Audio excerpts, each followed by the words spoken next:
So my enthusiasm of self is to walk through fear, to not put a label on it that fear is just this, or fear is just that, or fear is its own entity, that it's within. I don't want any of that influence. I want a certain core rhythm and vibration that I'm answering to. That fear is, no time for that. I mean, one could overthink or one can not think, but to take pieces of each, it did not change my life. It does not change your life. I change my life and you change your life. And the decision to use this tool to help modify and enhance oneself.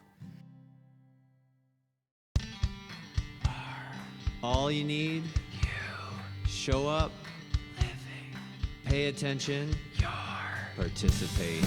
Favorite la la la life. La la la life.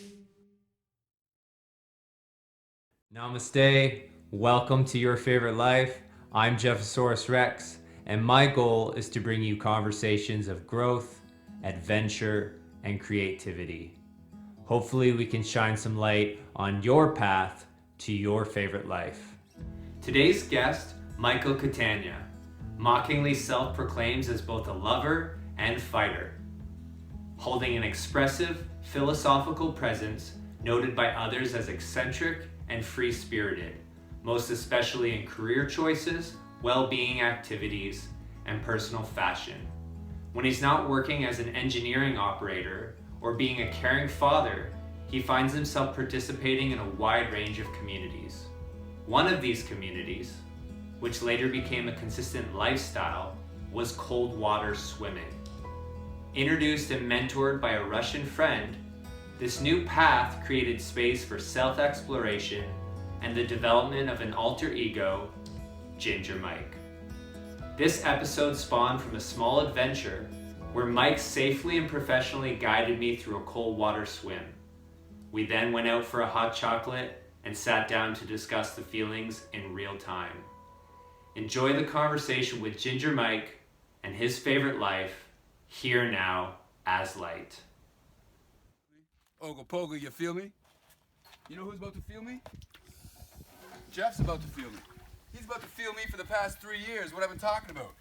Jeff's about to feel Jeff. Ogopogo. I really do like the inspirational words that I get No, on right? Mark in that extreme situation. Oh. Thanks for coming out, Jeff. I look forward to you seeing your relationship with water. I like seeing you swim. And I'm making a big splash for you. But I like to come here and calm down. Ogopogo. See what I'm doing? Both hands. I've been learning that that's where the Bar. heat comes to me. Don't touch the metal. Come up and feel you. Ogopogo. Thank you for capturing that. That was good. Because as much as I'm an intermediary, this is about a person's individual relationship with water. So the more that I do and I corrupt what you're going to experience, no, I like to stand back and watch. Yeah. So seeing myself, my uncorrupted self, having that natural is just beautiful to see. I like seeing that. Yeah, and you even threw in like, you experienced it and you had like the teacher role in it too. You remembered, you're like, okay, I gotta explain how to get out here safely because Jeff had asked that, yeah. Ogopogo, Jeff. Ogopogo. Let's get a good shot of where you are. Woo! In the abyss of white snow. Okay, all seriousness. These bars are pretty cold, eh? Just realized you're a tall guy. Whoa, look at you go. Long breaths in, short breaths out.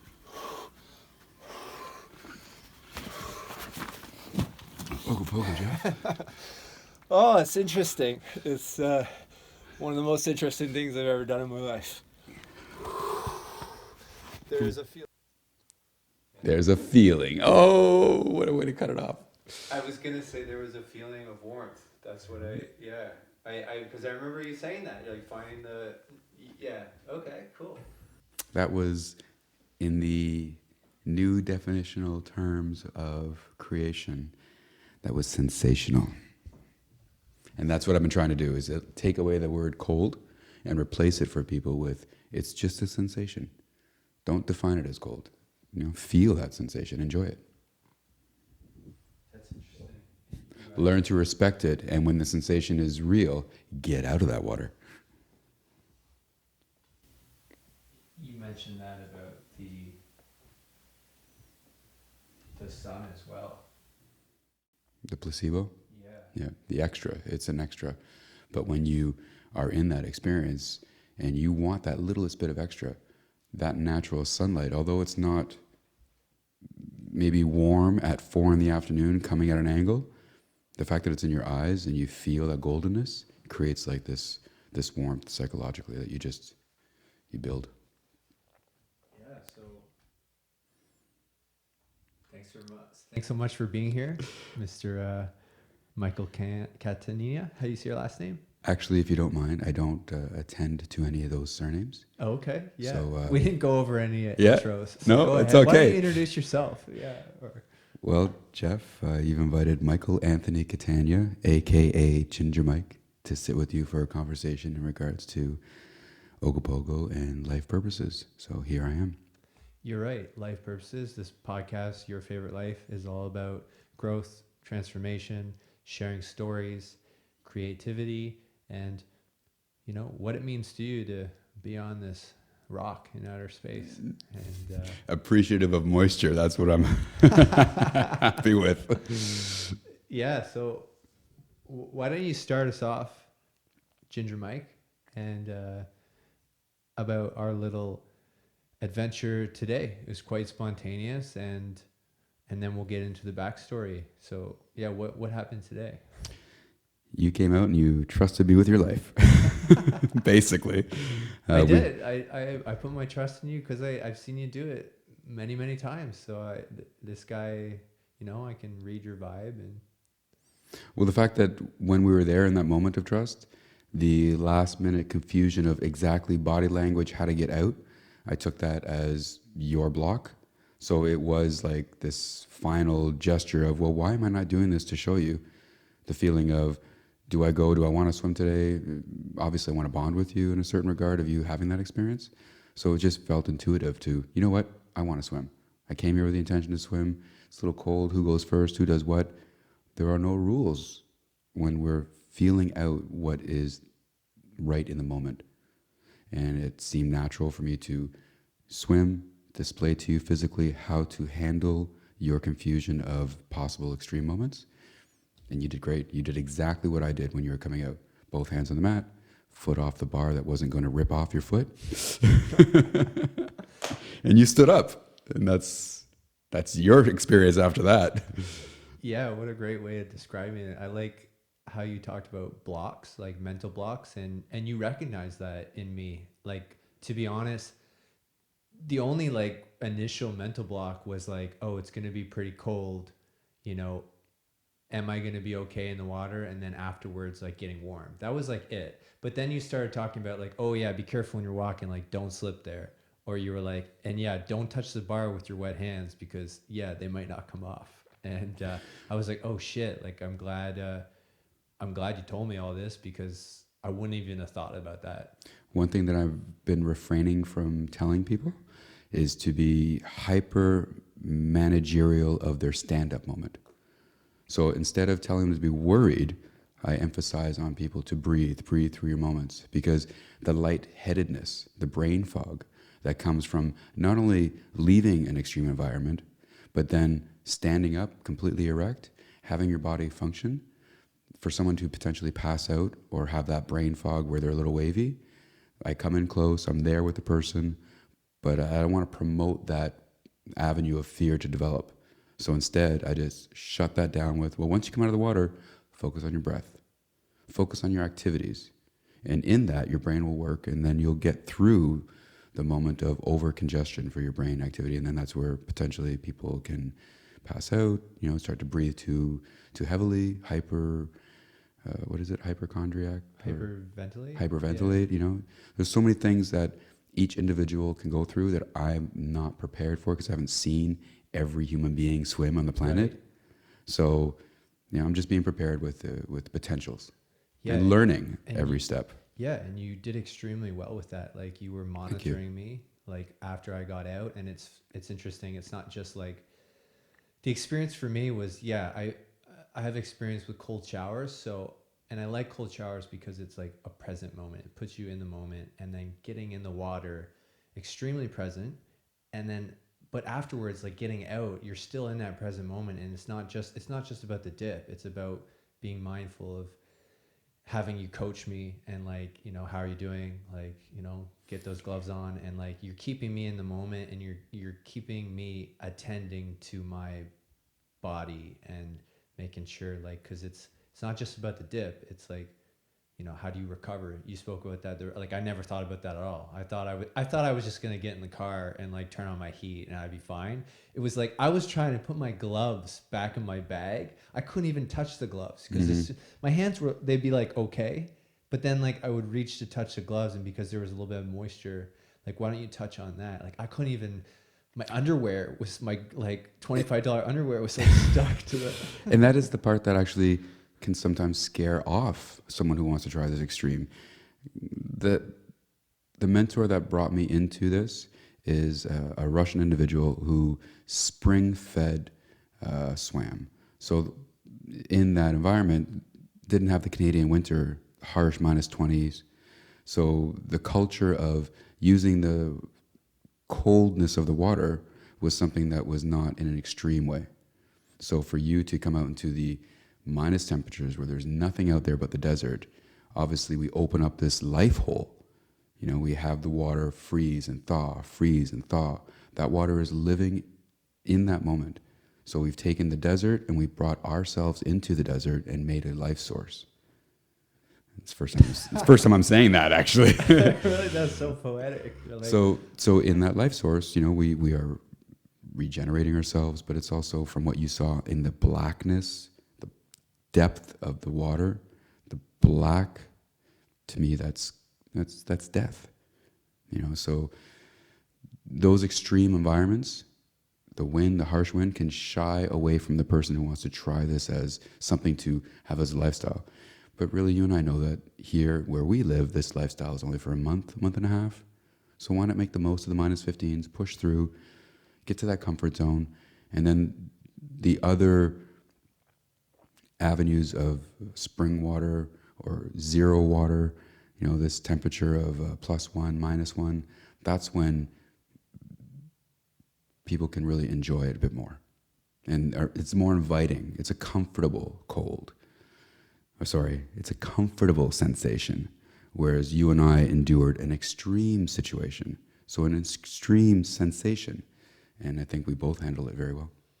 yeah, it's funny because I'm like, before I got in my car to come over, I'm like, oh, well, like, maybe I should drink like a hot tea, like kind of get that down before I drive over there. But I'm like, I'm going in like freezing cold water. Like, is that, I'm going to get cold, or I'm going to feel an extreme sensation, something I'm not used to. And so I'm going to have to embrace that. And so, yeah.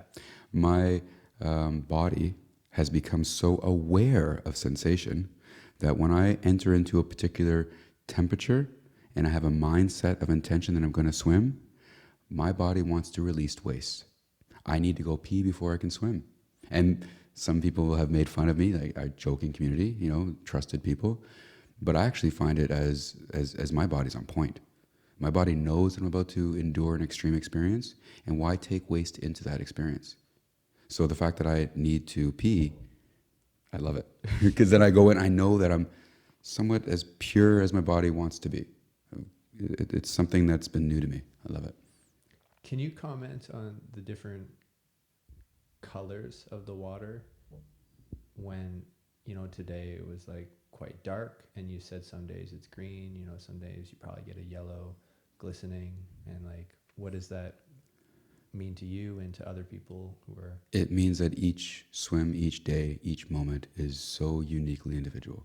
I couldn't have planned for you to come to see the blackness depth of danger that that water can hold. You know, if you came to swim today at 10 o'clock when we swam, there was the light of the day, the blue sky, and it made it more greenish appealing, like, ooh, underneath all that white is still this water and this life source that's showing me by its color. Meanwhile, it's, you know, -2, 0 degrees, it's very scary. One of the perceptual aspects of light and color would be when someone's going into the hole that's 9 feet long, the end of the hole, so the last 2 feet, only receives the sunlight. So that perceptual aspect of golden light, that perceptual warmth between the shade and the sunny spot, at -15, there's not much warmth that's being offered there. But the perception of the golden light on your eyes, even as your eyes closed, it helps an internal fire. It's your environment, the psychological effect of your environment on you. And that's why this modality is different and more immersive for the person than the bucket challenges, those that are in the trough. It's a great training mechanism. It's a great place to become comforting with the cold. But I found that this experience is much more full-minded. You know, I mean, obviously you can slip in your trough and you can drown in your trough. You still have to be mindful. But this is a different sensation related to nature, community, and most definitely with yourself. What's the trough? Like a barrel or like? Yeah, like a horse trough, a cow trough, those metal farmer troughs. Yeah, the barrel, the wooden barrel. Like even every individual concept of material that you're going to place yourself in. You know, to put yourself in a old wooden barrel that's been around from the 1800s, that in itself has a psychological effect of maybe people are claustrophobic.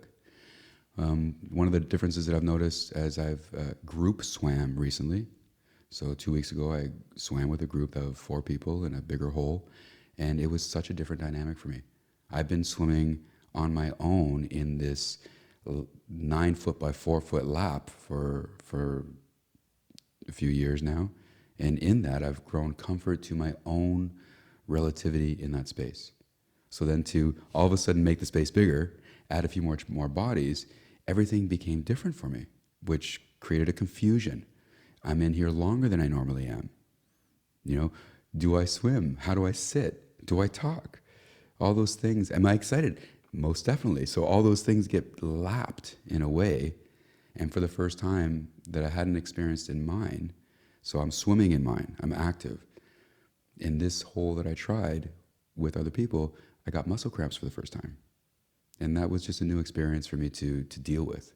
But I had a community there, I was able to talk about it, and it's just nice to connect with people. That's so interesting. Like getting comfortable with these sensations when you've been doing it for 2 years, say, and then like, you know, doing something that's pretty radical for like the majority of the planet probably, and then still feeling like uncomfortable when you're presented with like, it's still getting in the cold water or the sensational water, and yet it's still making you a little bit, you know, you're thinking, your brain's starting to turn on, and you're like, you know, it's different, which is cool. It's like if, you know, you think about someone who speaks all around the world and they've done it for years, but like they'll still get nervous, or they'll get like, they're in a new environment, they're new people. It's always like, you know, a present moment, like being open to the flow and possibility and spontaneity. So One of your further questions, and I was going to answer it earlier with when you talked about something, is my motivator is fear. So being an only child or having particular experiences in life that I've had, I don't look at situations as being the thing. I look at my fear. My fear is the thing. So when I go swimming, I acknowledge that I have a fear. I'm in a new environment right now, and I'm speaking with you in a podcast. It's being recorded. So I have a fear of what all that means. So my enthusiasm of self is to walk through fear, to not put a label on it that fear is just this, or fear is just that, or fear is its own entity, that it's within, that I acknowledge. And then in that acknowledgement, I think what separates me from some other people in terms of the fact that I'm defined as eccentric, enigmatic, whatever it is that people place upon me. I don't have any time for fear. Fear is a hindrance, a motivator towards negativity, positivity. I don't want any of that influence. I want a certain core rhythm and vibration that I'm answering to. That fear is, I have no time for that. Honestly, like I love how you put that. That was very beautifully described. Like with fear, I love talking about fear and, you know, knowing that you just got to walk through it. And like I referred to this earlier, going to the water, like, you know, I wasn't really that afraid. I was like, I've done cold showers. I plunged in the water like 2 or 3 times, but then you quickly get out. It was different. However, like the only thing that started scaring me is when you said like, oh, like don't walk up and like put your hands on like I said, and then those blockages come up. And I'm like, well, knowing that I'm going to go in the water and I might screw up, I might put my hands on there and I knew that was a possibility, but like, it's not going to be the end of the world thing. Like, yeah, maybe I lose some skin or something, but like knowing that it makes me even more mindful. Like, I'm going to go in there and I'm just going to go back to my breath and I'm going to walk through this fear, whatever this thing is. It's just like a little blockage that you don't have to put a label on it. I like what you said. And it really helped. Like, you know, don't slip. Like, you're like, don't cut yourself. Like, I'm like, wow, I could slice my stomach open on this broken ice that's under the water. Not to scare anybody, but it just sounds more dangerous than it was. But well, as you're speaking, I'm thinking, why don't I have warm water on site so that if somebody does touch the metal, don't move, leave it touched. Let me pour warm water on it so that you can release. Like, yeah, it's funny how the ideas come. The thing is, there's probably not like a course online that says like how to do instructional polar dipping. Like, I mean, maybe there is. Maybe like, there is. In like Russia and stuff, it's more popular. But that's part of doing new things and being entrepreneurial and like and learning. That's great. And like we also said, like, or maybe you want to put some sort of padding on the bars where people aren't going to stick. I thought the gloves that's probably new for you too. You're like, you probably didn't always wear gloves. Nope, it's right? first time. I've been using it for 4 times. And this is one of the things that I've taken on recently as an awareness, is that I'm an intermediary. I'm no longer a brand new novice. And I don't feel the confidence of being an extreme mentor. When people say, oh, you're the Iceman, you're a legend, this, that, and the other, I'm like, no, I stand at the precipice of fear each time that I'm doing it. And then I walk through that with the acknowledgement and respect of that fear through experience, through potentials. And it's rewarding in that regard. To not take the ego to a place where I don't want to take it. I don't want to allow myself to feel like something beyond what I am. In the moment, what I am is a human being that can die in the water, a human being that can slip. I have to take all those labels away. I'm not even Michael in that moment. I'm the spirit of the planet. I literally was just going to use the word ego. I said, that must be really good for your ego to be like, you know, I'll never be the black belt, right? Or I mean, I don't know enough about reaching that level of mastery, but like always having like a respect and like, you know, understanding the safety and like being present. And that's smart and wise. It's something that's been denoted into me. So knowing friends that are safety Steves, knowing friends that are adrenaline junkies, there's a middle path to my personal destiny, my personal want that or need or whatever it is that's calling for me, that doesn't need for me to live in the extremes. I have an ability to be extreme, to reflect from, or to disengage, to come into a ball of nothingness where there is no extreme. Do you want to speak about, you talk about having maybe doing some other extreme things growing up or having some adrenaline, gravitating towards adrenaline, but do you want to just speak about how you got into the ice swims and what ogopogo means to you and share that story? Recognizing my physicality and interest in new adventures, the polar dip was just something that was an appeal. not really a need, but just like, oh yeah, if I came across the opportunity, I'd be interested. And then I met a friend, a coworker. So I met a coworker who became a friend. And in this Russian's first introduction, obviously, you know, when someone calls himself Russian, it's like, oh, do you polar dip? My daughter makes fun of me when I talk in a Maxim accent. I don't even call it a Russian accent, but I've been hanging out with my friend Maxim, and I am excited. So sometimes when I speak fast, I reapply old things that I've tried to take away. So Maxim is not my friend. Maxim is a friend. I try not to place ownership on anything, including friendships. And then not only is Maxim a friend, but Maxim has elevated it into a certain consciousness state where I relate with him in a state that I don't relate with other friends. So to just call him a friend would be misleading. Mentorship, connection to the natural, because we swim every day. There's a certain relationship that is profound with Maxim based upon this modality that we're building. What brought me into that? Sorry. You're so great with words. I like how you describe your how it is that got me into it. So Max basically suggested that it was a better lifestyle as opposed to an adrenaline moment. And I was at a course of transition in my life. So when the suggestion of a healthier, more efficient lifestyle that would help my mind, my body, and my spirit was presented, I thought about it. I rejected the polar dip and did not do the polar dip. And I waited for March to come around.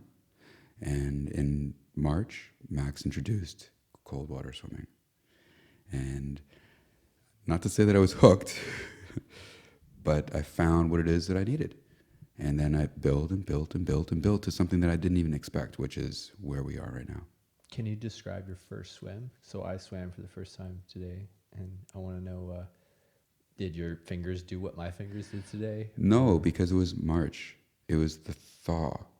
I don't really remember anything much of it other than a photograph that was taken beforehand where I'm literally straight as a board and I'm looking down at Max, and all that fear, all that anxiety, all this feeling of, do I belong here?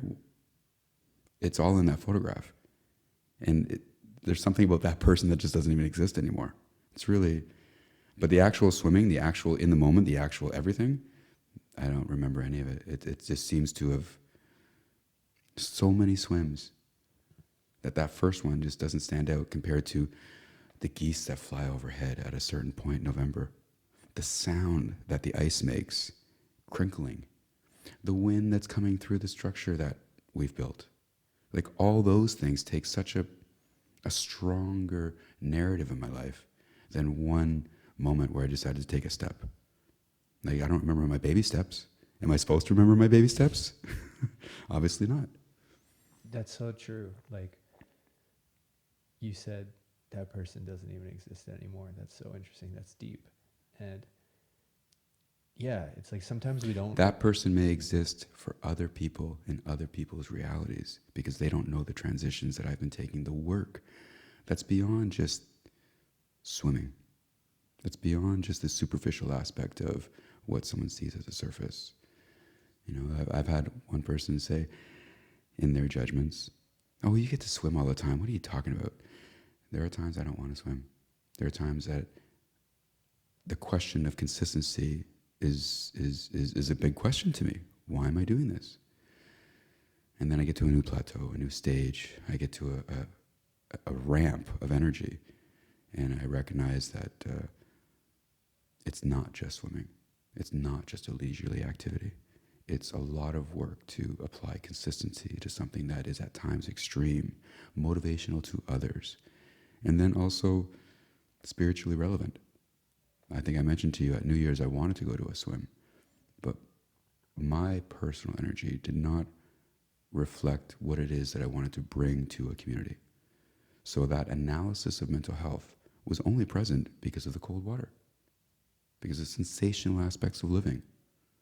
So to harness what is the right step, it comes from an internal gut feeling that I've boosted with this modality. So for me to stay away from the New Year's Eve, the New Year's Day swim actually benefited me more when I did come to that group a week later and introduce myself on a certain stable basis while still being transparent as to why I did not come the week before. Walking through that, swimming through that kind of lifestyle, not everyone's willing to be accountable for themselves in each moment. But this is the teaching lesson, accountability and breath. As I'm talking to you right now, I find that I'm almost out of breath because I'm not breathing.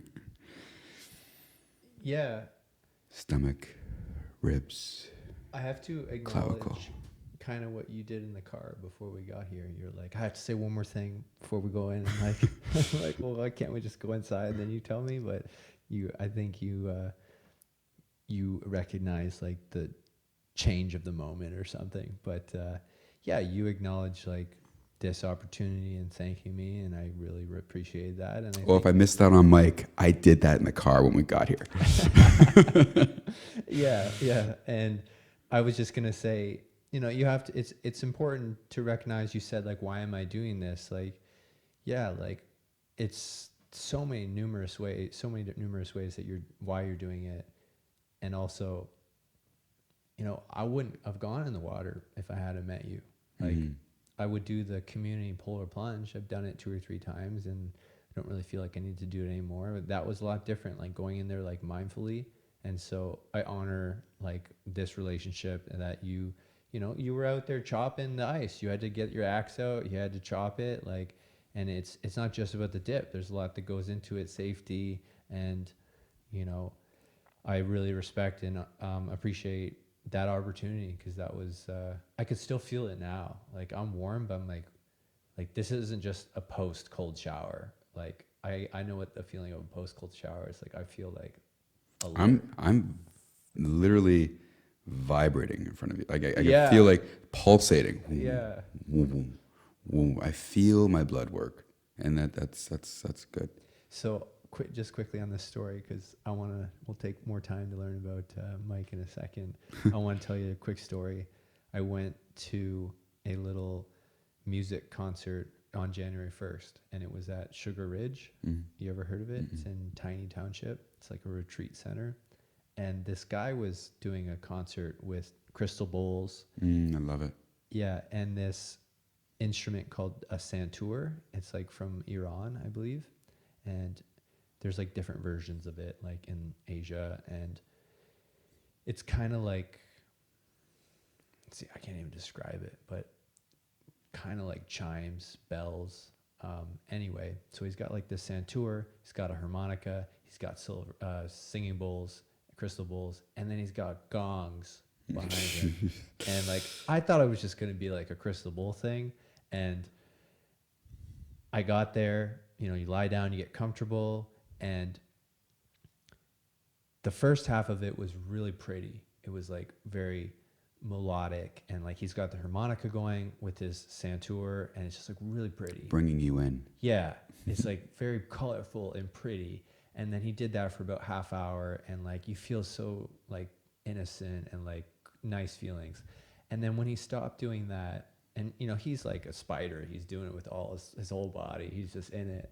And after he's done that, he walks up and he hits the gong, and I don't think I've ever heard a gong in person. And it's funny, like my first thought or feeling was like Mortal Kombat, because like I don't know if you ever played that game where it was like yeah. However, like the gongs were like dark and like vibrating and like right, and so like it was completely like yin yang, the opposite of like the pretty colorful sounds at the beginning. And I had this like legit psychedelic experience, spiritual experience, where like I knew I was looking into my eyelids and like totally relaxed, but I was also somewhere else. I was like, I knew I was there. He was hitting the gongs, but I felt like I was around this fire. This guy had like a chime there, and it was only about 30 seconds, but like I was somewhere else. And I was like, I don't know what's happening right now, but this is interesting. Yep. And what I wanted to tell you though is when it was all done, he let out this sigh because he was probably like exhausted, and then he said he doesn't really know how to end things, so he gets kind of like sad because he's like a nostalgic person. But it was so quiet at the end that I didn't want anyone to say anything, even though I wanted to like talk about the experience. And I felt my whole body, what you just said, was pulsating. Like I was a whole heart, and like it was just like boom, boom, and like from the gongs, from the santur, the harmonica, my body. And like I was driving home, I felt like I kind of just drank coffee. I was like stimulated, and like I was like rebooted. So I totally, if you ever get a chance, check out David Hickey. That was incredible, and you would love it. I think I would. Yeah, and like there's something about that sound of silence, and you can kind of hear that when you walk out in the water. Like, sure, you're very familiar with it. That's why I love going down to the lake. Something about just the non-obstruction of like all the buildings. It's just open space, right? So the wind's not hitting things, I guess, and there's no cars driving around. It's just. Well, at the Ogopogo, here I am for so long building what is described as a wind wall, but only until recent that I realized, ooh, this is a sound wall. It keeps sound in. Even the snowmobiles that go by, you can hear the change as they go by because it's just a sound wall. It's not just a wind wall. It's a light wall. Yeah, it's nice. Yeah.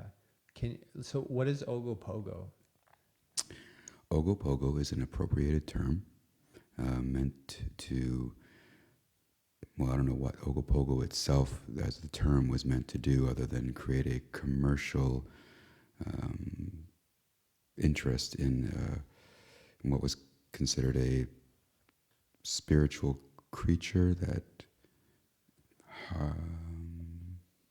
looked over the land.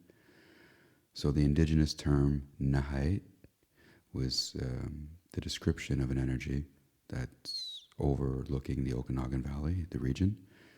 And then in the 1920s, when colonialism happened, to liken with the Loch Ness Monster of Scotland, European settlers, created Ogopogo as a term to describe the phenomenon that is a natural reoccurrence of a wave that happens in a lake based upon a certain geographical positioning. So it looks like a serpent's tail, apparently, from a scientific background. So if you take the scientific background, you take the Ogopogo appropriated term, and then you look deeper into the phrasing of Nahait, it's like a chant. So all of that together, that's what it all means to the outside world. For myself and people that I've come to know, Ogopogo is a positive affirmation, welcoming oneself into the water, making an acknowledgement of a spiritual presence. It's just a fun word to say, Ogopogo. Taking it one step further, because I am of a consciousness that sometimes I don't recognize is present in society. When I'm in the water, I acknowledge the indigenous term of Nahait, and I say it 3 times to bring breath in, process it, and then breath out. And that final kind of calming of energy brings me into the water. I felt like there was something wrong with saying Ogopogo after I realized that it was an appropriated term. I felt that there was something maybe insincere of me using Nahait without understanding what the meaning of that word is in terms of a breathing factor, in terms of an acknowledgement of spirit. So instead of screaming, oh shit, or having anything to do with an outside presence of influence, once I'm in the presence of a spiritual entity of water and I'm about to enact my being with that, Ogopogo all day long. Great story, great description. Yeah, you're being very respectful and being as present as possible. And recently I've watched a documentary in Japan. Not that I was in Japan watching the documentary, although I would like to.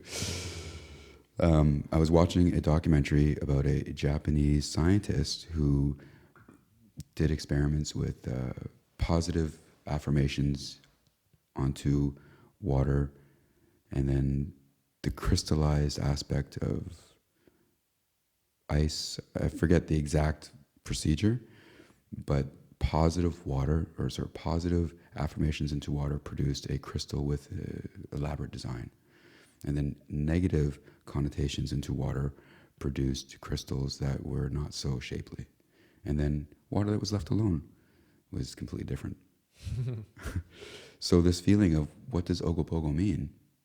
It's just a connecting aspect of energy between myself and nature. And that's what I'm going with. Yeah, connecting with nature. Right on. And I describe nature as water.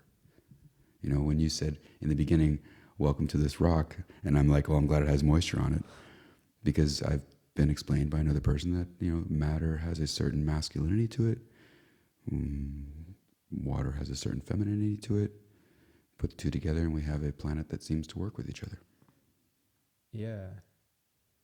I like how you said recognizing that there's life under the water and this life source here. That's like a good metaphor, like an iceberg, or like, you know, being very familiar with the water myself, like paddleboarding, dragon boating on the water, swimming in the lake, growing up in Barrie. And then being able to just walk out on the water on Kempenfelt Bay in the wintertime, it's surreal, right? Yeah. Like, you know, you walk wherever you walk way out or just shallow, and you're standing on top of like a space where in the summertime it's impossible for you to stand. And It feeds a philosophical soul, most definitely, you know? and then actually like cutting a hole and like going somewhere where like you're not really supposed to go, it helps recognize like what's under the surface of like your dreams or whatever. Like, you know, sometimes you need a reminder of like what's there that you can't always see. Like there's must be great metaphors for like, you know, the walking on the water in the wintertime, or walking on the ice, swimming in the ice cold water. And Well, part of my understanding of why I would be selected for a podcast with yourself is that I do have a wide range of how I'm viewing this experience. And part of my humble aspect of, I don't like to put vowels together, so humble aspect, I don't like that, just saying. A part of humility is the fact that I feel Max should be sitting here with you. I feel that a friend who's not got as much swimming experience but an RMT has the science of what cold water does to the body. That person should be sitting here. This feeling of not having enough is something that is within me. So in my later stages of life, I may not have been as enthusiastic in earlier stages, but in later stages now, learning for the sake of communicating experience so that other people have the benefit of error.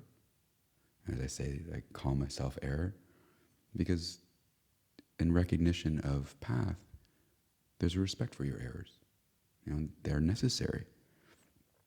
So I'm hoping that some of the things that I've endured in life may be considered educational or thoughtful or spiritually relevant, to have someone else find a resonance of peace within, as I am finding. yeah, and I watched an interview last night where the person said, oh, I don't want to talk about that topic because I don't like to talk about anything I haven't researched extremely. I sound like a dumbass each Hold time. on.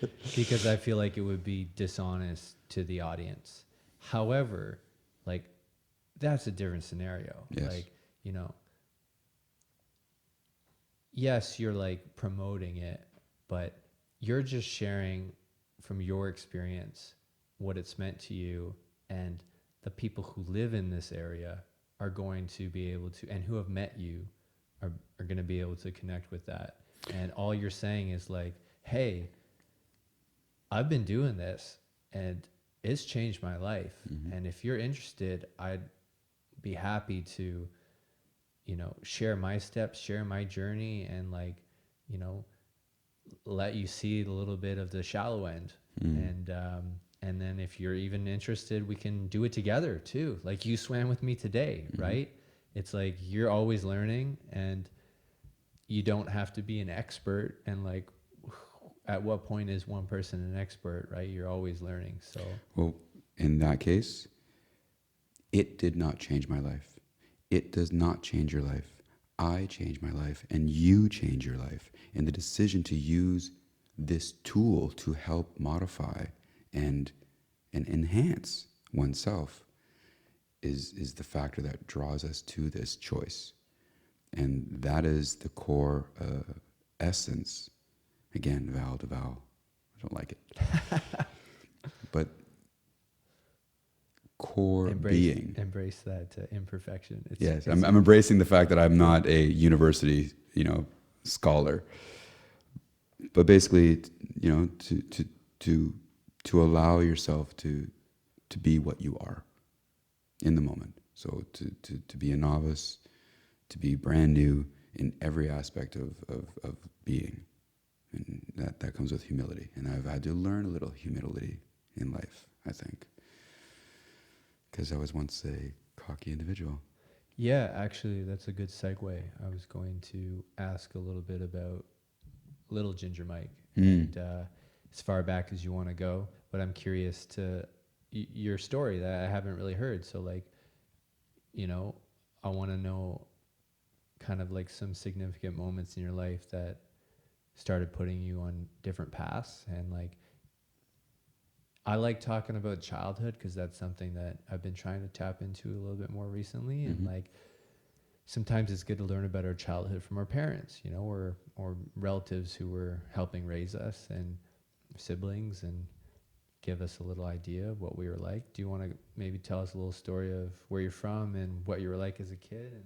And I had a nice childhood. I had a loving mother and a loving father. And, you know, even in separation, you know, I from a divorced family, not having a stronger relationship with my other side, finding peace in that, finding a comfort has been something that, although a long-standing journey into adulthood, it still was found, and I'm very appreciative of it. But there was a time growing up outside of what would be considered the normal structured home, so an undivorced family. So in the 70s and the 80s, maybe it wasn't as common as it is now. You know, I took that on as being broken, just different. One of the memories I have would be music styles. You know, what would be considered cool rock and roll at home wasn't really played elsewhere. So this feeling of, who am I? Am I the same person there while I'm listening to country versus the same person at home listening to rock and roll with my mom? Having to find that line of energy was something that is still the effort. My mom tells me a story of being 6 years old, carrying a Bible, and being very calm and peaceful with my words, and just being of a nature. And my memory is that in the Catholic school in which I was a part of, there's something about oration, people talking, that I really like. So there's something about that was hitting me as a young kid. And I think feeding me this isolated aspect of only child has helped my spoken word, has helped my want of being a part of a community, instead of instead of this feeling of, I'm not belonging, so I don't belong there. I'm all alone. All those feelings that come to you because of the polarization of the mind, the fact that you can go left and right. In order to find the middle, I've had to explore left and right, and explore what it means to want to be a part of a group, to be accepted as part of a group, to be this Iceman person. But also that comes from not taking it so serious, because I've also been rejected from groups, not allowed to be a part of groups. So this creates a middle being that is an appeal to others. And I'm thankful for my childhood. I'm very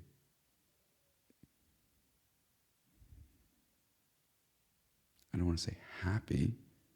I don't want to say sad, but I'm very emotionally attached to how it is that my upbringing has created this soft-spoken person that can get really outrageous at times, hence the eccentricity.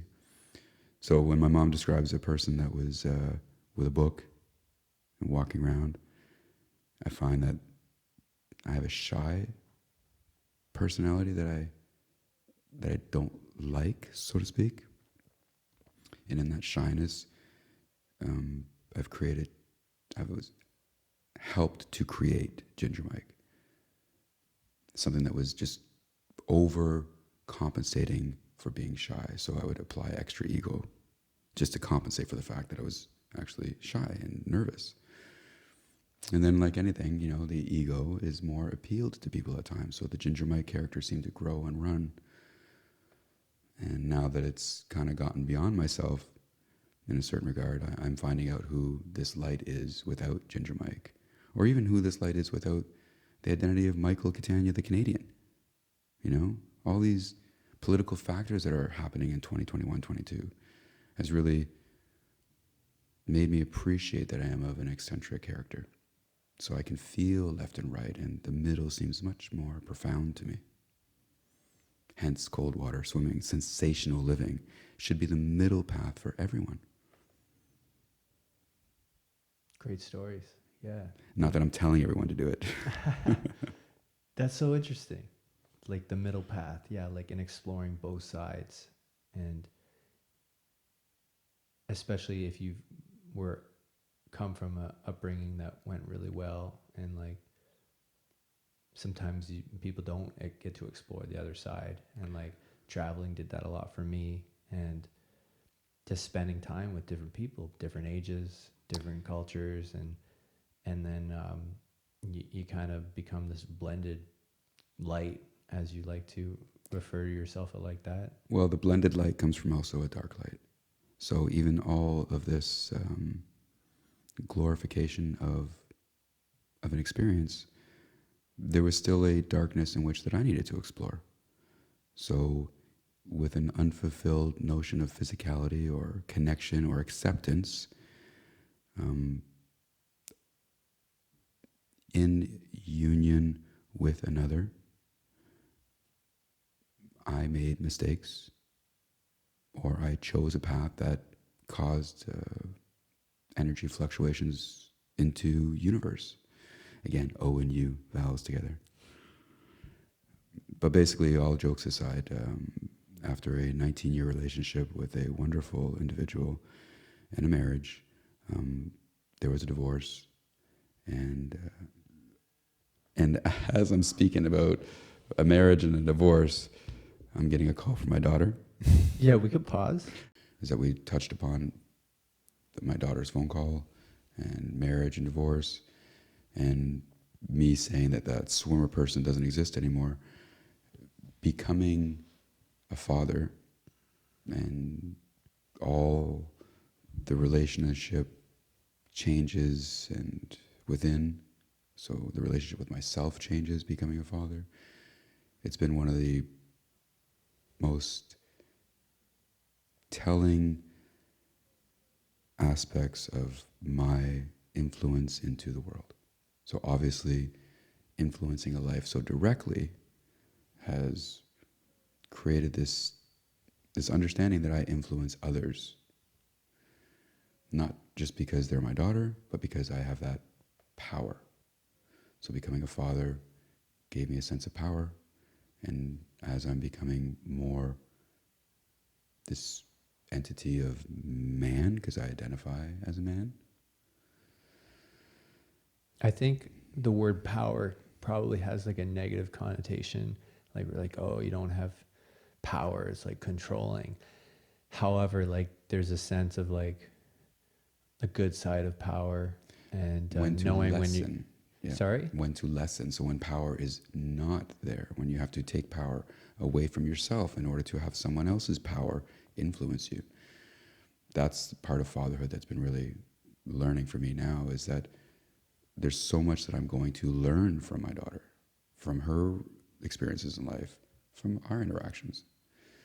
That's taking away this pre-notion of I'm the father, I'm the guide. And it's not like that. Right. Yeah, and that's been a learning thing. And you said changes the relationship with yourself. Could you comment on that? So being a younger Ginger Mike, without even the word Ginger Mike, certain, not aggression, but it was me against the world feeling. And then having a daughter, the world is a part of me. And then seeing daughter energy in others, I recognize that I have a nature of influence that is more profound than other people.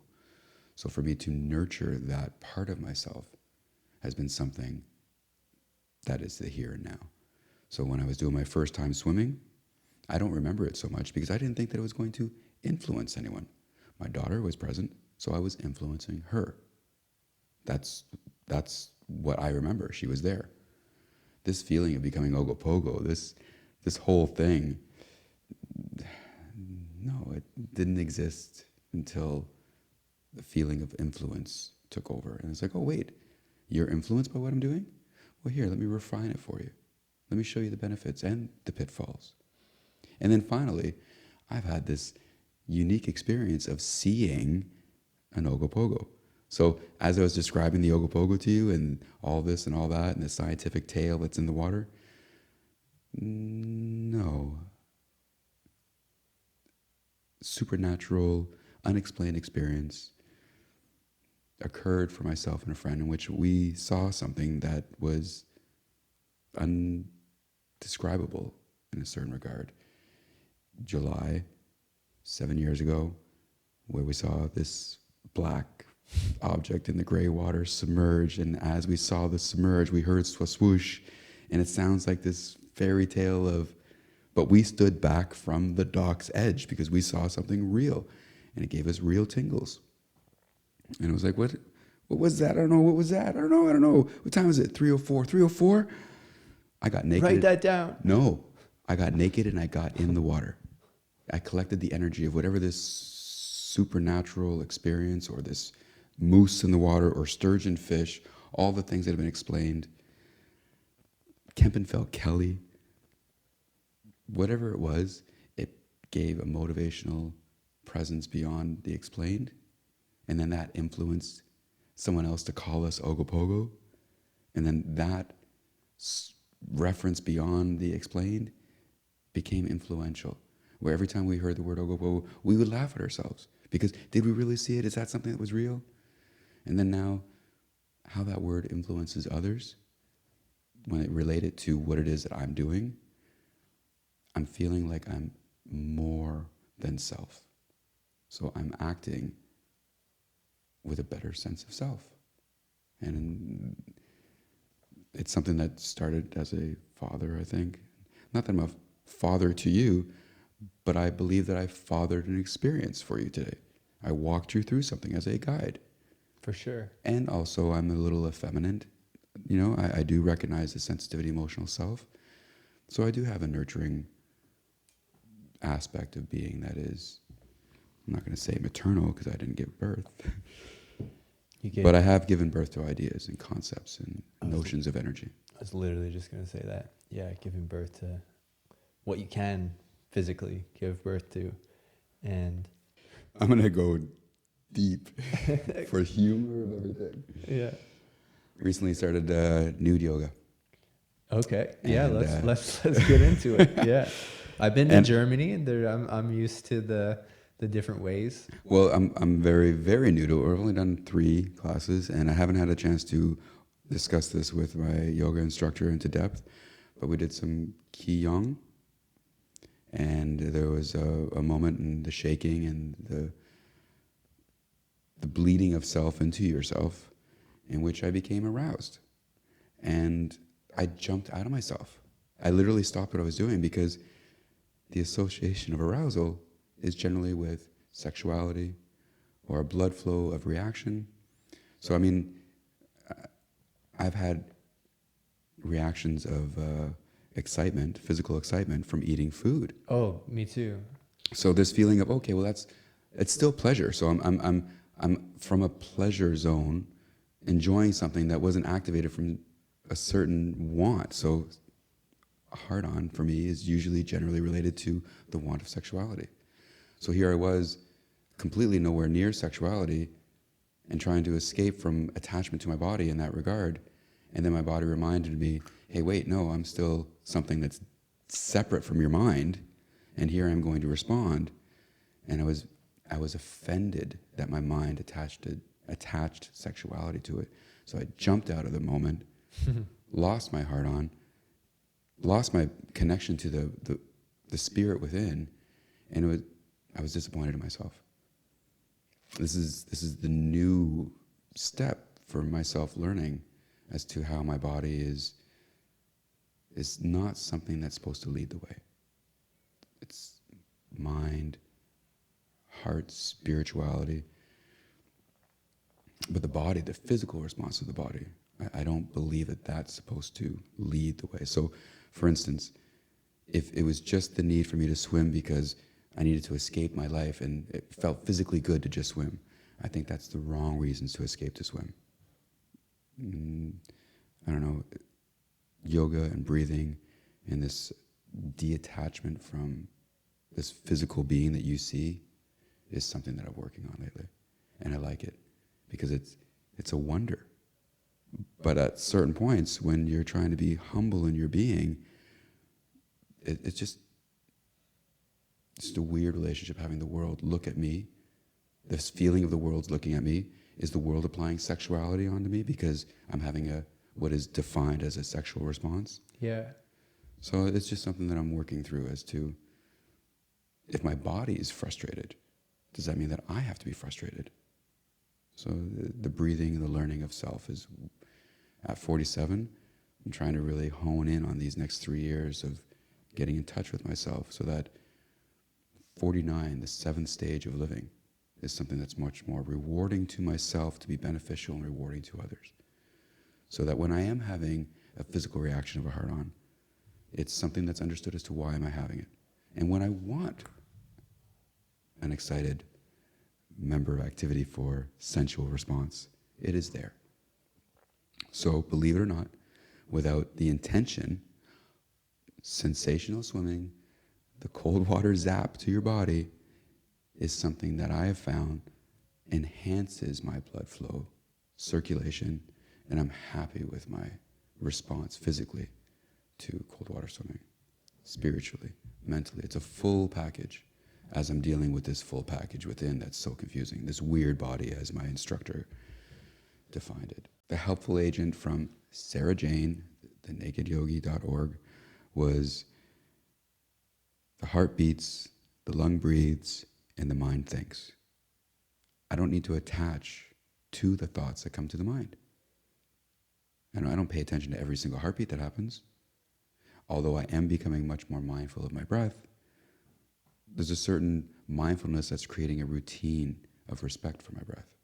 So although I am trying to attend to stomach, ribs, clavicle, and then stomach, ribs, clavicle, and release, I find it frustrating to be managing every breath. So I'm hoping that eventually with this training, with this style of living, that it's starting to happen automatically. I love what you just said. You said paying attention to your breath, your heartbeat, and your mind, like those 3 different things. It's like, but not attaching to them. Right. And so like, but the percentage of that is probably so different, where like paying attention to your mind is probably like 90%. And then breath is like, if you're lucky or like mindful enough, it's like 3%. And, or even, but like paying attention to your heartbeat, like, because you can't hear it as well as your breath or like even feel it for most people. I know like when I was in the mountains, because it was so silent and still, it was so silent that you could hear that heartbeat. Or after the music story I told you, like the pulsating.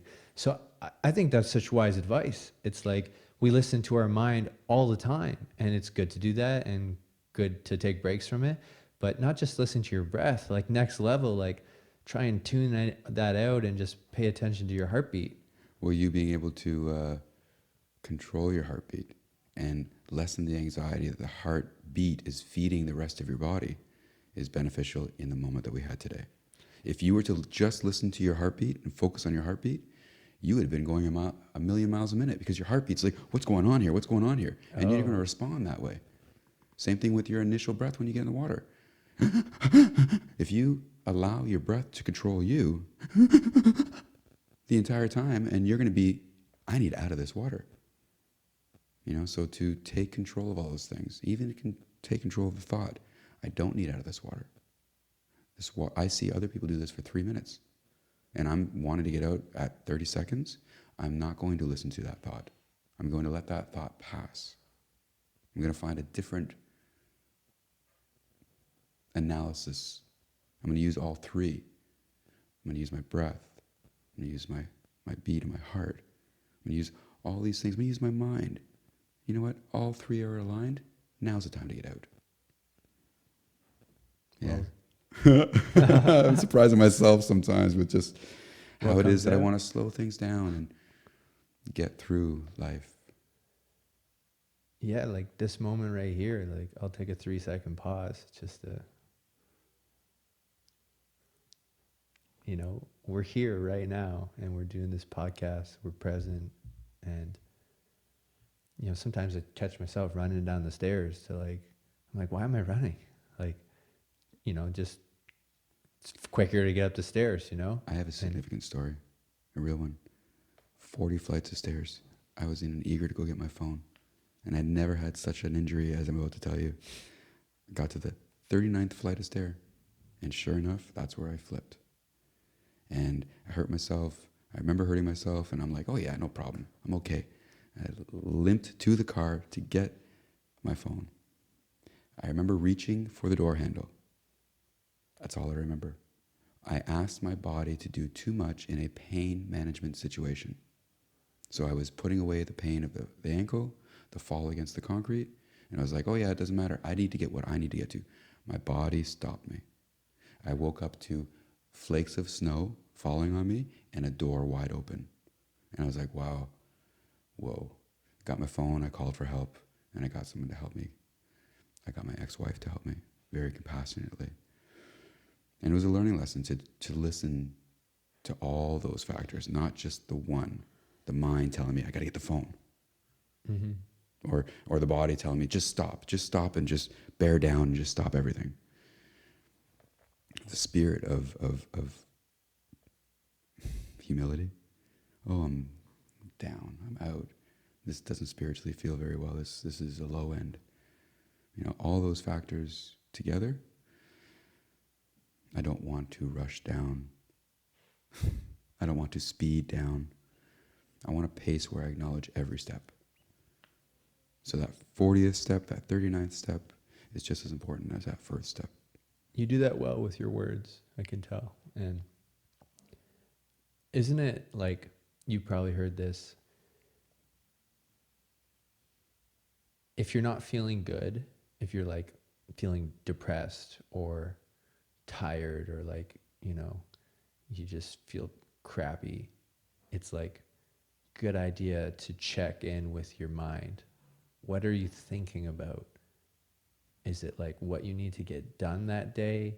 Or is it something that happened that hasn't been resolved? Because often what you're thinking, it's like a biofeedback mirror, or it's telling you what did I feed that's myself? That's why my body is feeling like this, because of what I'm thinking. What did I feed myself in my mind? Yeah, mental what did diet, I feed myself in my spirit? Did I wake up this morning feeding myself low spiritual energy? Or did I do things to capture spiritual energy? And then, one could overthink or one can not think.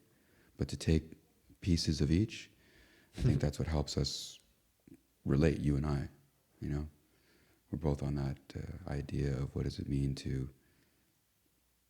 not go too far, yet also not do nothing.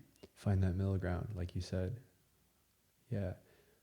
Why don't you let's shift gears and take me to Jamaica and tell me. Give thanks and praises. I mean, you named your daughter Marley. Like, is Give that thanks related and to praises. Mr. Bob or what? Yes, it is actually full out. I totally recognize that if I had named a daughter Marley, then I would lessen an instance to yell and be negative with her. Oh. Didn't really pan out. I'm sure she would attest to that. But yeah, there was something in a vibration. Maybe it did. Maybe if you didn't, it would have been even a lot worse than Yeah. what I perceive as being. right. Yeah. Deep. But yeah, growing up in inner city Toronto, there was a certain draw of opposite. So opposite for this face persona in that culture would have been Afro-American. Listening to rock and roll, the opposite in the neighborhood would have been not hip-hop at that time, but reggae, you know? So this feeling of being lured into a culture that was distant was there for me. And funny enough, I found Bob Marley when my parents left Toronto. Although I always knew Bob Marley, I always had a reference of it, I actually, at 18, when moving to Barrie, I totally pushed away Barrie and was like, you know what, I want some of my Toronto. I want this. And that's when I really got into reggae, really got into a certain vibration that related to feeling of outcast, being in Barrie, taken away from an environment in Toronto. And then it seemed to resonate even more, even though I had this, I remember in 1980, I think, when Bob Marley passed, and then also John Lennon, both of them, I remember looking at their pictures, knowing they had passed, and in the confusion of looking at eyes. The confusion of what death was when I was looking at a life picture. You know, that would have been, if I was born in 74, it would have been 5 or 6, maybe 7. So perceiving death at an early age gave me an intellectual chip, I guess.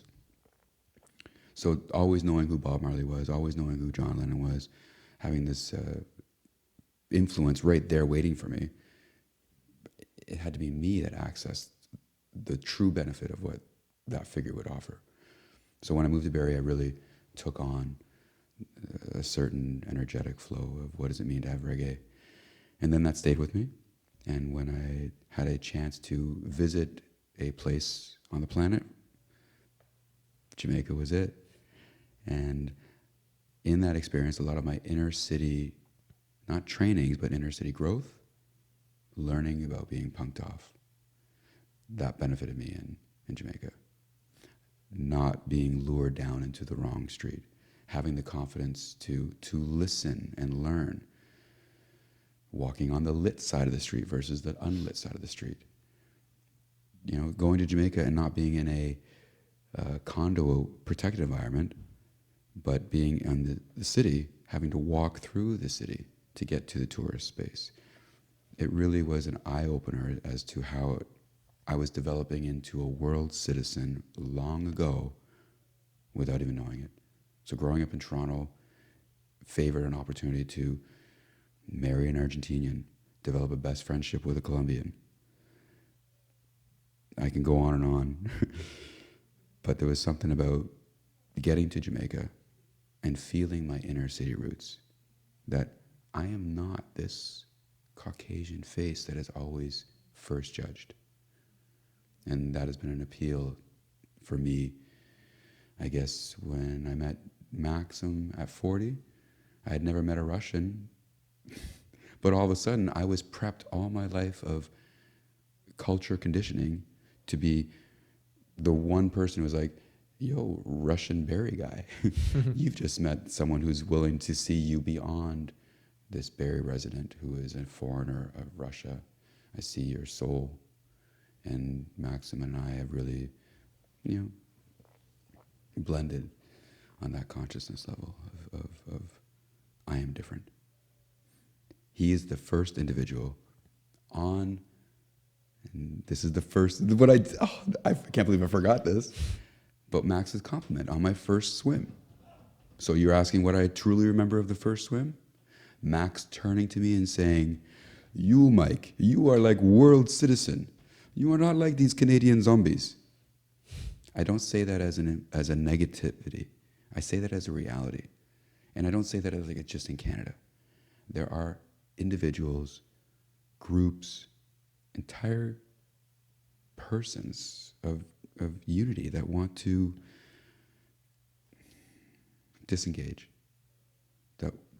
that don't want to see the reality of pain, physical pain. They do not seek discomfort. And that creates a zombified energy. The discomfort of a relationship with an individual, the discomfort of a relationship with nature, the discomfort of your internal combustion. Yeah. These are all things that we have to, for the sake of betterment, welcome. So I truly believe that going to Jamaica and walking through Ochos Rios was truly educational. I have not returned, and I have not walked through Kingston, which is a completely different environment. Did you do Dunn's River Falls? Yeah, Dunn's River Falls, right a whole bit. on. And I would like to say that was something that was spiritually related to my water journey, but it didn't stand out. At that time, water was just a fluid for me. It was just a substance. I didn't really see it as what it is that I see water as today. If anything, I took more resonance of experience. I resonated, no vowels, I resonated with experience of visiting Bob Marley, who would have been considered lack of water, dehydrated, a corpse. So this journey to an island of water, finding coffee, Blue Mountain coffee,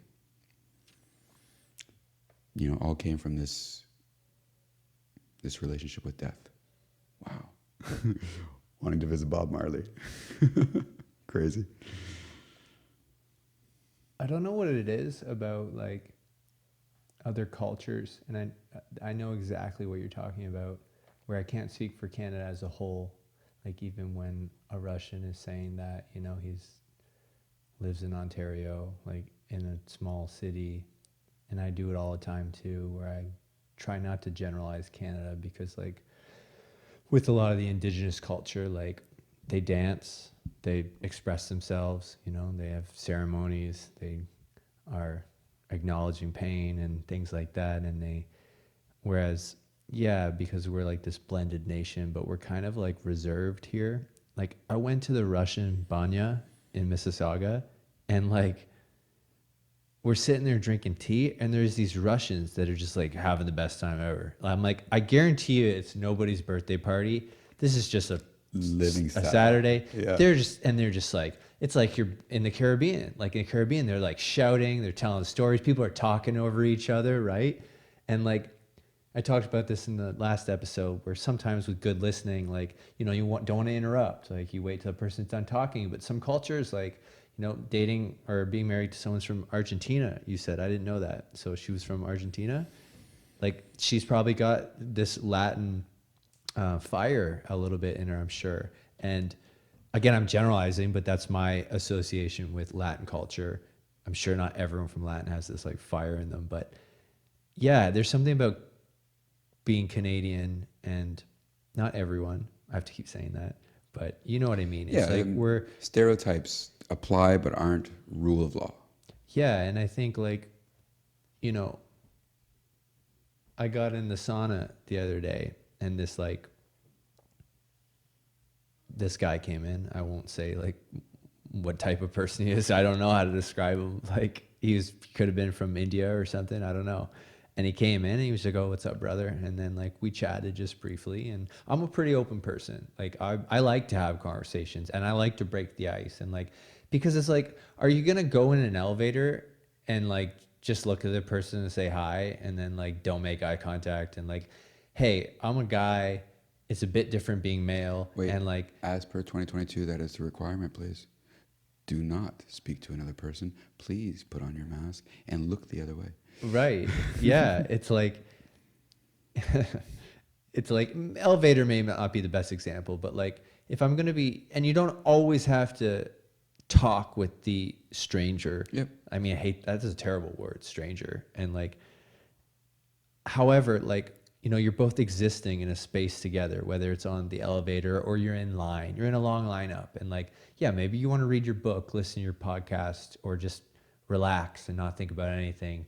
Maybe you want to chat up the person. I got a better example. When you're on the airplane, here's an example. You get on the airplane, you sit down, you've got 10 hours, you're going across the world, and you're sitting beside this person. I don't care who you're sitting beside. You know, they could be 50 years older than you. They might not speak the same language You as should you. acknowledge their presence with a hello. Yeah, and most people probably do. I'm sure there's probably like rare that probably don't say anything, but most people probably say hello, and maybe they say like, you know, where you're going and stuff. And it's funny we're talking about this because like, again, you don't have to talk to people the whole 10 hours.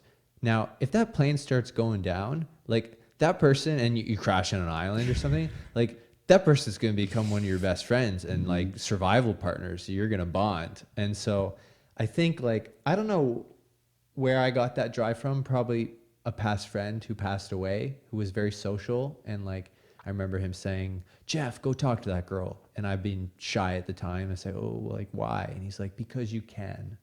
And I wanted to tell you just quickly though, when I went to Europe for 3.5 months, and like, I was ready to come home, but of course, like it's inevitable. I'm going to be a bit sad in my whole being. And like, I'm ready to come home. I'm excited to come home. And I get on the airplane and I get in my seat, and I literally like some tears started coming down, and the stewardess came by and said, excuse me, are you traveling by yourself? And I said, yeah. And she said, oh, we have a seat available up where there's more leg space. And I looked up there and I was like, oh, I don't think there's any TVs there. Like, this is a long flight. Like, I knew there was and I actually don't usually watch the TV on the flights, but I was like, just in case I wanted to. And I looked up there and I was like, you know what? I better go up there, like more leg space. I get up there. Another girl got asked the same question. She moves up there. She's from the Philippines, I believe. And usually I'm the one start chatting up my seat partner. She'd talk my ear off the whole flight home. Nice. I wasn't sad. I made this new friend. We talked about travel. Boom, the flight was like that. Yeah, it was yeah. like an 8-hour flight. And I was like, we became friends, exchanged Instagrams. I went to a concert with her. Nice. Like, living, true living. yeah, you never know. Not like, to be stuck in the mindset of this is the only path for me. To allow the universe to be suggestive to you and then go with it. yeah, if I hadn't have said yes to that, like, you know, maybe I would have chatted up the person who I was sitting beside, but I probably would have like cried a little bit, which would have been like cathartic, but like, you know, and I would have had some good time to digest. Like, the planes are always good, quiet time to reflect and digest the journey. Just basically back to going full circle is like, again, you don't have to do it every time, but when next time you're in line, like, and you have to be good at it. You have to take the time to learn about conversation The and art listening. of conversation. Yeah, that's why the I love art of the moment. that. Yeah, that's why Conversation is not needed sometimes. Yeah, and like, you know, you can't just start chatting up the lady or man who's doing your groceries because there's people behind you. Like, you know, the right setting, or the host who's at the restaurant who's really busy. However, like, being able to like break the ice and like, you know, ask a question that is like meaningful and maybe like have a little slight connection. You did that when we were at Simmer and Kettle. Like, you had a nice moment with our waitress, and like, you know, I'm sure it made her day. And actually, I've gone back there since, and apparently Ginger Mike strikes again. When someone serves me food, when I have an interchange, it seems to have a memorable or a lasting effect. And I thank you for bringing me there, because they are great people. The owner, the staff, the food. It's nice when like-mindedness transcends every border. So our like-minded relationship, our energy that is together, has now fed me into a space where I am receiving nourishment from the same like-minded energy. You know, it's really, it gives a full circle sense to it, like it's meant to be. Yeah, we're nourishing each other right now. Yeah, there's a lot of times where I have a relationship with an art mentor. His name's Norman. He's 87, and I've known him for coming up to 10 years, I guess now. And there's Norman the art man. Norman Goldage. He's a really, he was what I considered a version of me that was sent back in time to enhance myself. So I literally thought that it was me being sent as an old person into my midlife. Anyways, I don't know why I brought up Norman, what we were saying. We were talking about acknowledging other people and creating conversation. I was going to say, like, especially when you're on an airplane, like that, those pilots just flew you home or they flew you to your destination. I always do my best, whether it matters or not. If I notice the cockpit's open as I'm walking out, I say, thank you very much for taking me home. Yeah. You know, we just take that for granted. I mean, if you have the luxury of getting on an airplane, however, like that's like one little thing you can do. And learning about conversation. How do you like listen to people and how do you navigate a conversation? And you never know. I also was going to say about influence, you know, you talked about the power of influence, and sometimes you become aware of it. Someone will thank you or acknowledge like your presence and that you really influence them. Sometimes you won't, sometimes you will later on. And like, you never know what kind of influence or how much influence you can have on other people. And sometimes you'll never learn it. It just, it happens. That person might see Ginger Mike going in. He may never speak to you. Are you ready for a fear that I had today? Yeah, let's go for it. Coming into here. Wow, will Jeff finally see how boring it is that I find myself? Will the listeners of a podcast decide, turn this Ginger Mic off? Because, yeah, the lure of self and the feeling of, ooh, I have all this or I don't have anything, it's a shift. So as much as I have a lot to talk about, a lot of experiences, the manner of my influence is something that I do take seriously, to the point where it almost eliminates my silly sometimes. And then I throw extra on the silly to compensate for the fact that, oh no, am I too serious? And then I get out of balance. So to be invited here to speak, I've kind of taken off these balancing weights and managing, managing being an influence without weights. So you're asking me questions, you're leading me into a place that I don't know if the viewer is going to get a whole cohesive package of who this guy is. And I can't care about it. What I have to care about is that you and I are enjoying something that is a production. We're producing something. Yeah, creating. Yeah, and that for me is really a segue into my next stage of influence as an elder, as 47 going on to 49. I used to think 50 was a number, but 49 is a much more substantial number for me. So I, through Jamaica, through a failed marriage, or as I like to remind myself, that I chose a path of error so great that I was actually successful in the destruction of a relationship. So the marriage didn't fail. I was successful in harboring a failure from the start, not being in tune with myself as I entered into such a sincere and deep relationship, the learnings of coupling. And I know that we're talking about so many different things, and for us to be more structured in a podcast that's related to particular topics, I think we're just here exploring how it is that we've had a connection, in our creativity, our now active physicality in cold water, and then this stage of submission, like being the person that I am. I choose to submit, just like I've chosen to submit to water, chosen to submit to Ginger Mike.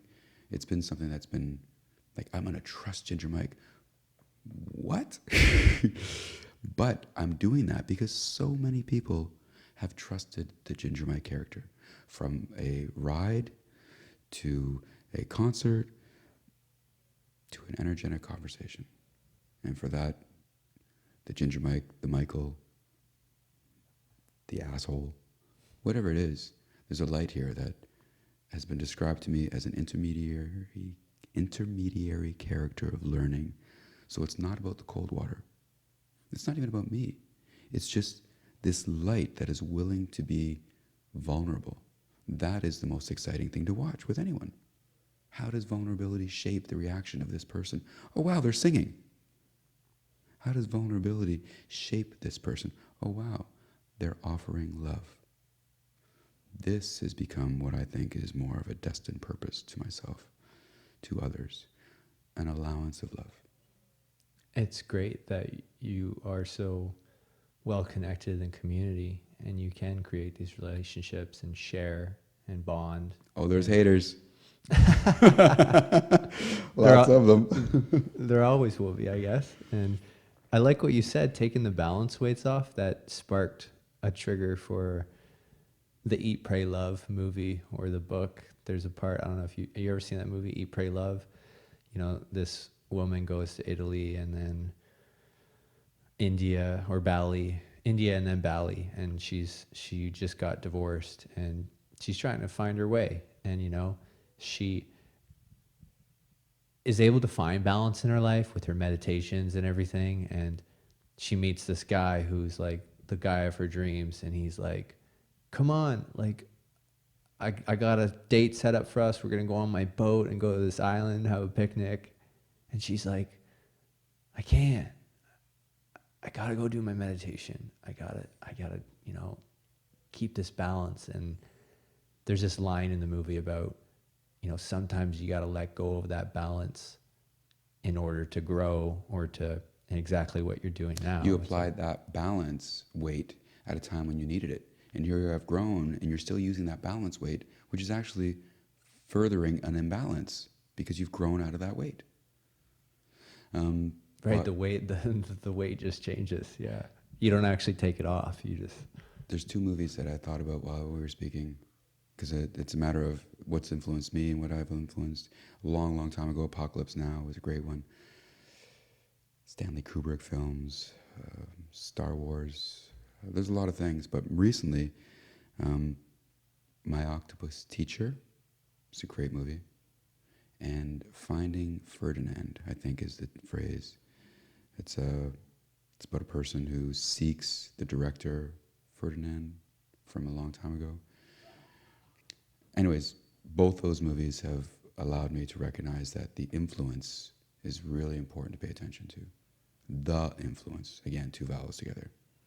So to heighten influence, we put a the in front of it to make it even more substantial. But influence is everything. How I affect others and then others affect me. How a movie about the role of how a director influences people can then be taken into myself to say, well, I'm a director of my life. So how I live my life is influencing people. I'm a raver. We haven't covered that at all. When I say I am, again, I am, I don't like that phrase at all. I'm trying to figure out something other than I am. But I like how you look at the camera. You're like, I got to talk to the audience. audience. They are here. Yeah. You know? So in being, there we go. Instead of I am, in being a raver, I've recognized that in my elder state of age, 47, and raving, the youthfulness. What does it mean to be around younger generations? It means that at times you don't touch anything until you're invited to touch. And when you are invited to touch, what does that invitation mean? Ooh. So one of the things that I'm proudful of, or I'm recognition of, because pride is something that I'm trying to also, it's something to look at. But I recognize that in my photographs, I don't touch people. I'm so harbored of energy that it's always, I'm enough energy. So I don't attach to people. And while there's a connotation that I'm potentially in a rave scene for something other than what I know that I'm there for, the photographs show it. You can see it in the eyes of others that stand with me. So the influence, again, the influence. Let it go, bro. Let it go. You're right. I'm not going to get a grammatical diploma by the end of this podcast. It's impossible. Influencing is something that is daily, moment by moment, in every photograph, every post, and in the self moments. That's the thing.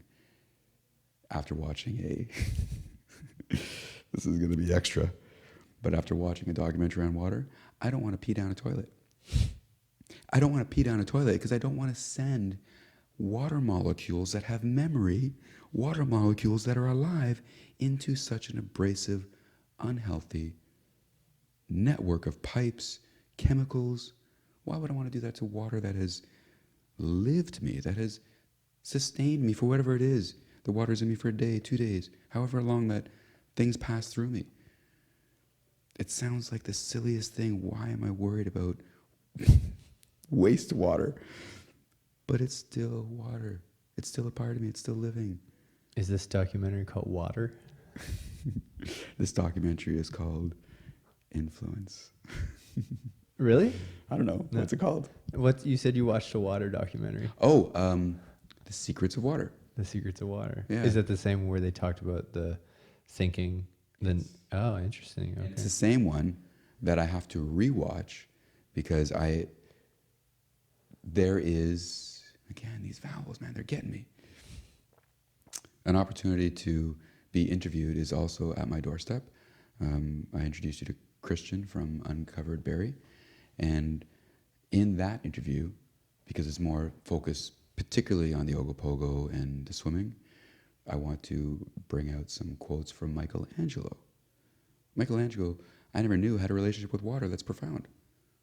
So seeing this documentary and hearing several quotes and several relationship bridges, I want to bring that out to the public. So I'm not going to bring them here, but in a future date, quoting Michelangelo would be something that would feel like I've done my job. I've not just learned something, I'm not just experiencing something, I'm not just benefiting from something, but I've taken the step to reach out to the past for other learnings and influences and bringing them forward for the benefit of the unknown. And that's the best question. Why are you doing this? I get that at the dock all the time. Like From people watching the cold water. and from the Tom Hanks movie, Run For It. What's the movie called? Run, Forrest. Why are you running? He's like, I don't know. I don't know. It's just Well, that's the answer for me lately. Is why am I doing this? I don't know. There's a consistency that's calling me that I don't know. I don't know what 70 looks like. So I'm working towards I don't know. So if you're asking me, why am I doing this? I don't know is the best answer because I don't know what 70 holds. I don't know what 2032 holds. So to be consistent with something, to be involved in a community, I think it's the best way to approach 2032. I'll be 10 years further into something that I feel is going to be there because water is going to be there. Water is changing constantly, and I've, through the documentary, looked at what is the unknown, the fourth state, and that's transitionary water. So water that is freezing, water that is thawing. so many different states, right? Yeah. Like that's it's interesting about water. So yeah. the power of the freezing, the power of the thawing, the temperature relationships, that is something that the body responds to. So I like that as a gauge. So when it comes to freezing and thawing, we're looking at that -2 spot. I like that. I like that water. It seems to be very absolute. And in that absolute, I can then gauge how the air feels. Oh, I just came out from the water. Man, that breeze ain't so much of a breeze because I'm back at my base. I've come to touch -2. How does my body feel? I've touched that base. So those three factors, the body, the water, and the air, creates this natural observation. The fourth power into why would anyone do anything? 10,000 options after I know the natural base of self. I'm healthy. My mind is here. What's next? underwear off, Crocs on. What's next? Breath.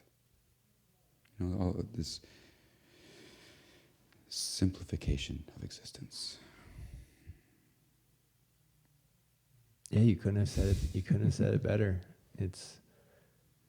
I think that's one of the best things we can do is find the moment, find the breath, find the presence, and be here, because be here now. I love that phrase by Ram Dass, except he challenges my vowels. Be here now. Oh, it's all relevant. There's no vowel that backs to each other. Oh, what is? Oh, it's The audience. here. The audience is gonna kill you for the vowels. No. It's this one. Here and now. I don't like that one because it just doesn't glow. But be here now. It's good. Works. Yeah. Yeah. Before we wrap up, I think this has been wonderful. By the way, my OCD is playful. Okay. If I really had OCD, I just wouldn't speak.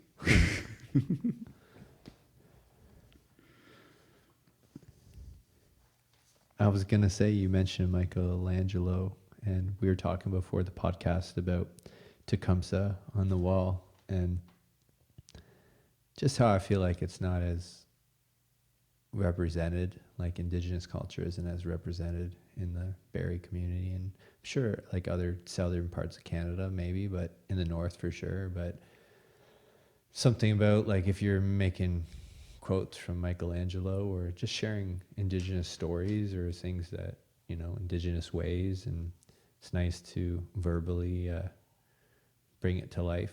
And if you don't have to put up a big statue of, you know, a hero that was Indigenous, but maybe talking about it and like, you know, knowing a little bit about the people who lived here for thousands of years before us. And yeah, and so that's kind of like why I have it up on the wall. I asked you right away, and do you have an Indigenous background? And the We truth all- is, we true. all do, Oh, because we you're live gonna say here. But I was thinking more genealogical. And the fact that you don't, but you're taking on the genealogical factor of the land has impressed you to feel confident that you are connected to something that blood doesn't define that you can't be. Yeah, I mean, maybe definitely one of the connections is my parents have been going to Manitoulin Island for 40 years, since they were 20. And a lot of Indigenous cultures, or the Ojibwe, I believe, call it the Great Spirit Island. And they believe that all life started on Manitoulin Island. And so I think going up there as a kid and having some Indigenous influence as a kid, and then like, you know, I've been there for 20 years now. I think that's like a little bit of a connection. And also, if you notice, like I've got the prayer flags here, which are very present in Nepal and Tibet, and like kind of blending those cultures. I mean, what they represent, like these flags represent good vibes for your neighbors, your loved ones, your enemies, you know, good vibes for everyone. And they're all over the land, everywhere. And they wave in the wind, and they bring your dreams and your good wishes to the heavens. And then, you know, and then you think about Indigenous culture, like take care of the earth, you know. We don't live on the planet, like we live with the planet. And I think, I think I like trying to, like you said, I like what you said, instead of saying I am, in being a world citizen. Oh, influence just happened. Exactly. Yeah. I mean, that's why I love doing these conversations too, because like I get to learn, you know, And they exist. You just looked at them. Yes. you know, take a break from learning from a book and from a phone. Like I get to learn from a fellow human. And you're right. Like in being a world citizen, I've done quite a bit of traveling, and I like trying to blend cultures, and because there's a core of all of it that is in unison. And Well, whether you're leading me somewhere, I'd like to be able to. I wasn't, so go ahead. But I'd like to say simply, in preparing self for Ice Hut Chats with Ginger Mike, which is a space that I want to go to, and this more character definition. I've looked to outside sources for influence as to how I want to appear on camera. And I had to recognize that these are people that have influenced me, shaped me. So I'm going to share the quotes that I've recognized. take the lead. And Ready? Yeah. Don Cherry, head up, keep your stick on the ice. Bob Marley, one love. Wim Hof, all the love. And then this one is a little extra because it doesn't even have something. But in Monty Python, Benny Hill, a certain humor that comes from 70s, 80s television, Cheech and Chong, all these comical heroes for me. It's from a Benny Hill show. And it's about the bigger guy tapping the smaller guy on the head. And what does that mean? It's certain physical actions between people that are allowing without insult. So taking those four people together, I would be happy to know that I influence those without degrading, taking away a sense of dignity, having a presence of being that's beyond the definition of the name.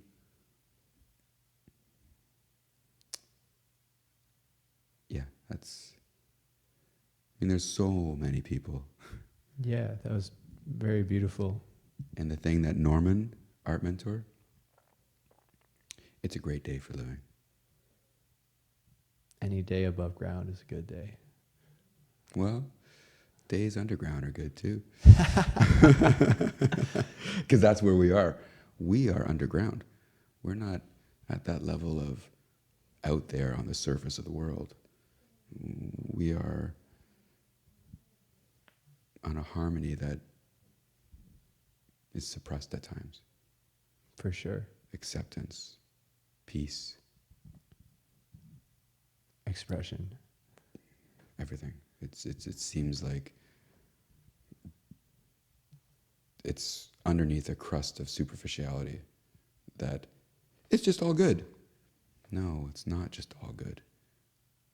The world climate, to influence a small sector that influences another sector, changes a climate that you don't know is experiencing on the other side of the world. And that's where hopefully Ogopogo or Ginger Mike or a spirit of someone looking at these eyes when I no longer have the ability to live. So what does it mean for a youthful spirit, a young person, a new life to look at my eyes when I'm not here? I'm hoping that that has the same effect that it had with me. You analyze death. Death is real. Death is something to work towards. So instead of chasing the sun and living life, a glorious death, a singular death, a death that is associated to a feeling of peace and self-acceptance and influence towards others. That, I feel, is where I would like to be. A death of peace. Well said. And Well felt. yeah, well felt. I should say that more. Yeah. Jeff, thank you. I don't know if we're coming to an end, but I Yeah, gotta say just- but just I'm before- feeling thank you for letting me say that. Just before we go, and maybe we can save this convo for next time or after hours, it just made me realize as you were talking about death, another topic I really like talking about is that once you pass on, wherever you go, the influence that you've had on the people that you cross paths with in your life and the environment that you cross paths with in your life, they now have pieces of you in them. And I'm going to wind this way back, that like you sitting here and me sitting here, we have influences of like generations, and we're this collaboration of just on and on and on and on. And we're both sitting here and we're like, oh, I'm Jeff and you're Ginger Mike. But it's like, no, I'm this connection that goes, to the starting of humans or whatever. And so that's interesting, like a legacy, right? And to think that a connection can go to the ending of a human. So the fact that a human at death can find peace with themselves because they've learned something that unintentionally or intentionally has been passed on, that's the ultimate. That's the absolute. Whether we know or don't know that death happens, something blah, blah, blah, blah, blah, blah, all those things, it's an absolute that the body stops moving. mm-hmm. It's an absolute that body can't speak to you after. So those absolutes, I've become comfortable with them a lot more so than the confusion. Almost like that should be on everybody's agenda during their life, is to be able to find peace before you're like in a bed or something, mm-hmm. and like trying to figure it out then. So you left our listeners with the great quotes from your favorite influencers. We just ended on like a bed death. It's like, I didn't even get to this. Ginger Mike is a wonderful character. He's super silly also, and we didn't even really... Half blind sometimes. What? Half blind sometimes. We didn't even really get to see that maybe in this podcast. This was a very intimate podcast, and maybe the next one we can hear some funny stories. And because that's something else I like about you, is you're very expressive and kind of your own thing, your own light. And I think that's, when you bring that to the table, it makes me laugh, and it feels so good to laugh in life. And like, this guy's just being him and doing his thing, and it's contagious, like socially contagious. Yeah. And so where if anyone wants to reach out, or if they're interested in coming to watch some of the ice dips, water dips, like I said, Mike was an incredible teacher and instructor and made me feel very safe.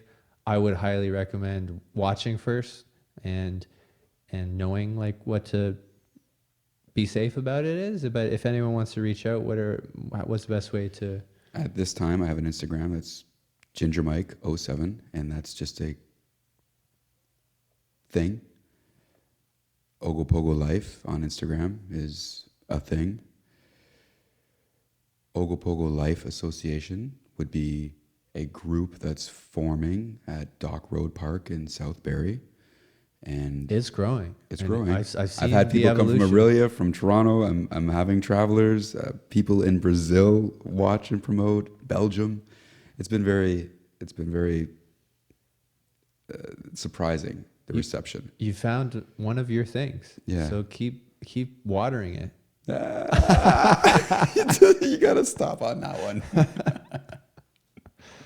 Yeah. Yo. But yeah, thanks for being on Your Favorite Life. And yes, Your Favorite Life. Please choose your favorite life by listening to Your Favorite Life, Jeff. You got such a great radio voice. Eh? This is one of the things that I wanted to come and develop here was my radio voice, because I just want to be on the radio. Yeah, all right. That's it. Thanks. All right, friends. Hopefully you learned something new. For more information on living your favorite life, head over to yourfavoritelife.com for connecting or booking a coaching appointment. If you'd like to leave me a review, I'd love to consider your feedback. And if you resonate with this energy, follow and subscribe, tell a friend. We're on Facebook, YouTube, and Instagram. And have a good life. Be kind, be curious, and be creative. Catch you on the flip side.